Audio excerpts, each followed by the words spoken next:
Hello, my name is Riva and I'm a hand occupational therapy student in the Pulvertaft Hand Centre at the Royal Derby Hospital.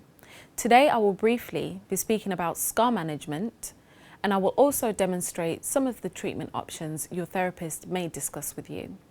I will be demonstrating how to manage scar sensitivity, scar massage and the use of silicone gel.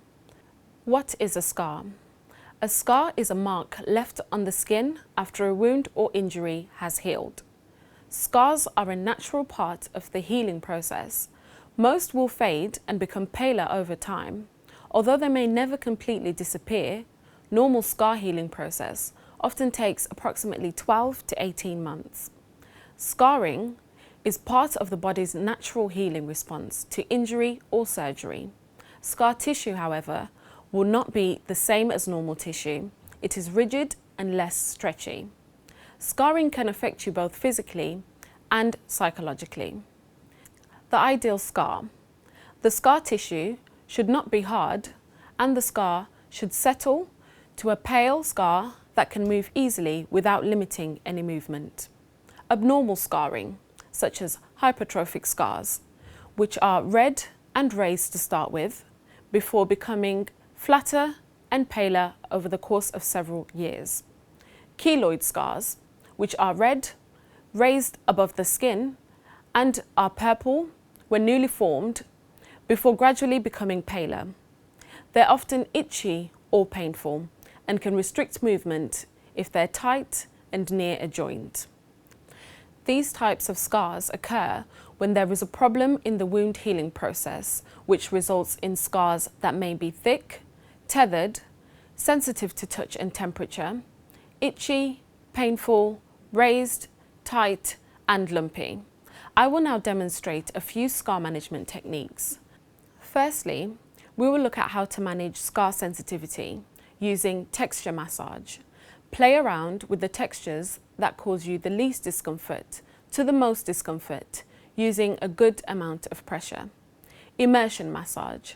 Fill a container with different particles of different textures, smooth and rough, using rice, lentils or pasta. Function. It is important to begin using your hand for normal everyday tasks such as washing dishes, playing cards and writing. I will now demonstrate how to massage your scar with some lotion and Dyson matting.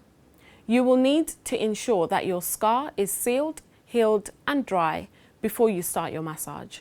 The sooner you begin scar massage, the better, as it prevents the scar from becoming tethered to the soft tissue under the skin. Massage usually for 5 to 10 minutes or until the area is numb. The ideal technique should be small circular motions up and down the length of the scar and side to side. Massage will reduce swelling and scar sensitivity. It can be used throughout the stages of healing. You can use aqueous-based creams, which will moisturize your scar and help to protect against any blistering, itching and dryness, along with softening your scar tissue. Your therapist may provide you with some Dyson matting with the aim of adding friction to complete your scar massage.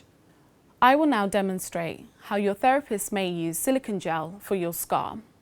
Your therapist may give you some silicone gel which aims to flatten, soften, reduce redness and improve textures of the scar. Its benefits include an increase in temperature, enhancing healthy healing process. Your therapist will give you an information sheet on silicone gel, which will provide you with information on when the gel should be worn, how you should care for the gel, and possible side effects. There are other treatment options that your therapist may provide for you, such as skin camouflage to help with the appearance of your scar, pressure garments, which aim to relieve itching, pain, hypersensitivity, swelling, and provide a protective shield to delicate scar tissue. Suction, which aims to lift scar tissues above and below the skin, essentially pulling them apart so that fresh blood can circulate freely through them.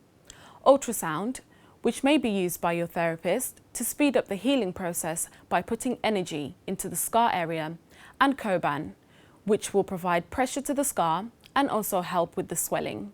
Your therapist will also discuss any precautions with you. I hope you have found this video useful. Thank you for watching.